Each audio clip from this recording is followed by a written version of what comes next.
Hi, my name is Damon Knight, 67 years old. At the present time, I weigh in at 201 pounds and 6 ounces. I'm giving you an update on number 4A. When I finished on video 4, I had stopped taking my medicines. I started to feel better. My energy went up, work, and things changed dramatically for me. It seemed like my whole mind opened up.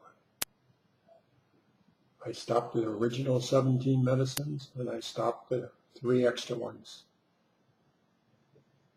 And I was feeling good. I had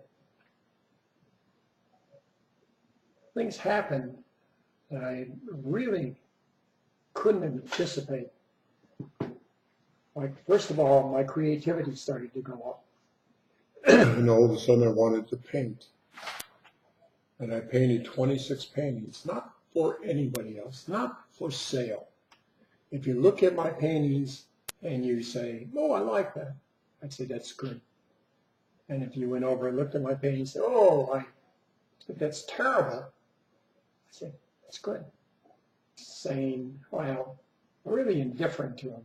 You know, they don't turn me on enough at all. That bothers me. But I wasn't painting, and I don't paint for anybody but myself anymore.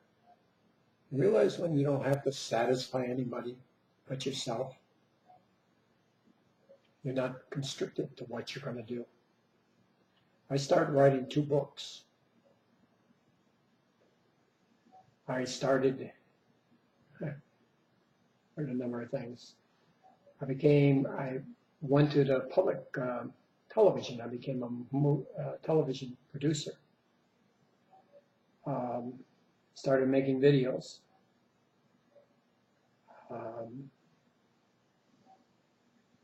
Even ended up in the movies. And it was sort of funny. It was more like a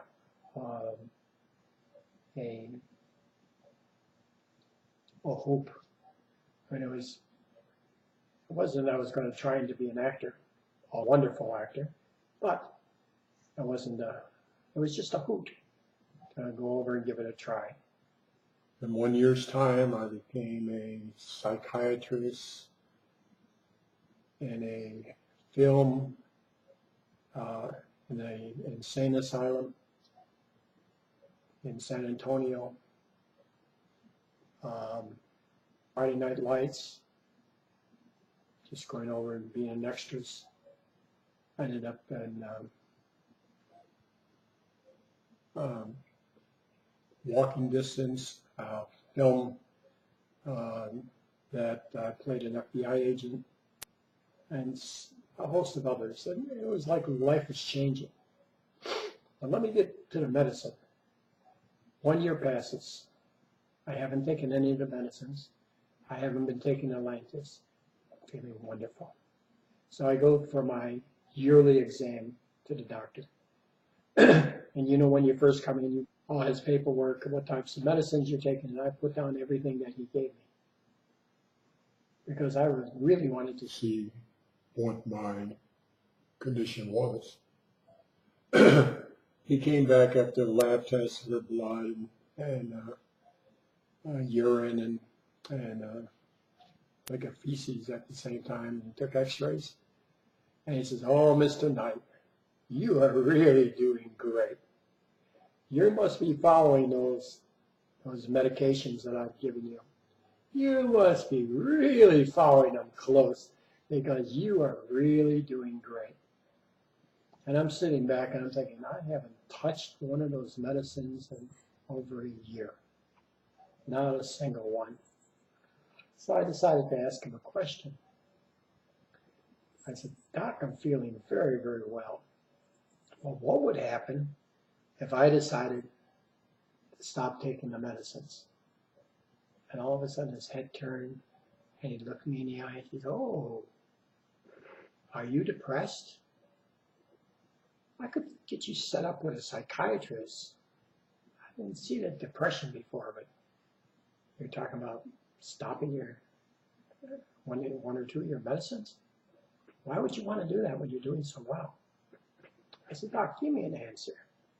Suppose I ended up on an ocean voyage and I didn't have access to my medicines. What would happen if I stopped taking them? And he said, oh, Mr. Knight.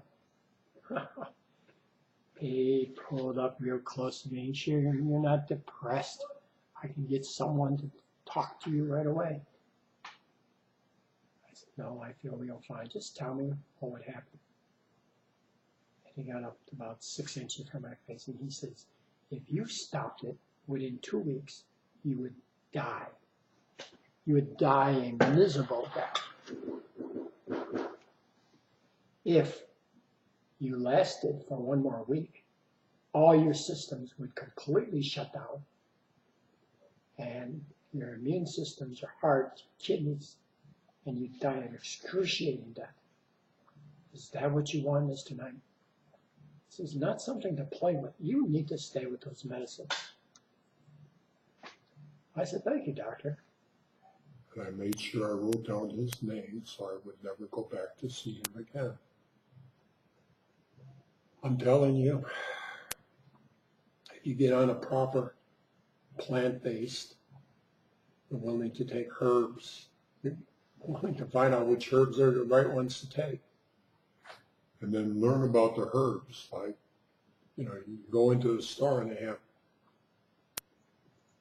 varieties and varieties of herbs. Usually the herbs that are coming from the roots are the best. They usually cost more. And you have to stop and think, why would the root herbs cost more than the leaves or the flowers? Because you end up destroying the plant if you take the roots.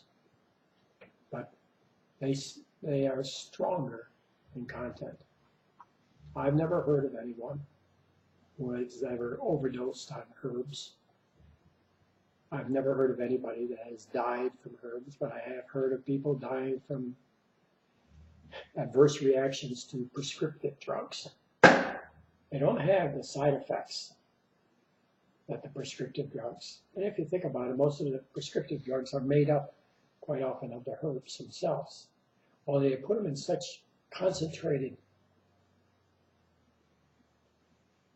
amounts that you can't, it can do harm to you. They'll give you something for your kidneys, but it doesn't mean that that's going to be good for your thyroid and your liver and your pancreas. And what you need to do, it's almost like a symphony. The heart is the maestro. He's the one that's waving the baton. But he has to work very carefully with the kidneys. Why with the kidneys? Man, about 25%, if not more, of the blood goes through the kidneys. He needs to work close with the kidneys. Now, if you could talk to a cardiologist, they say, man, we'll get your heart going. We can lose the kidney, or you can be on dialysis. No, man. When you start looking at it, you look at a holistic approach. You look at a way to go over and cure all of it. You don't look at just, oh, I'm going to take this, I'm going to substitute this. Now, the body does that.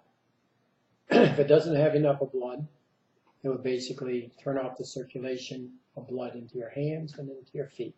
This is quite often what you'll find with diabetes. You'll find neuropathy. You'll find Raynaud's disease, which means that from this point on, the first knuckle, everything will turn white. Because the body knows that if it saves the trunk, it can lose the legs and the arms and still survive. I don't give that kind of luxury to the doctors. I don't give that at all. I think we need to approach it holistically. I think we need to approach it with the right foods and vegetables. And I'm going to get into this for you. I'm going to explain some of the herbs that I'm taking.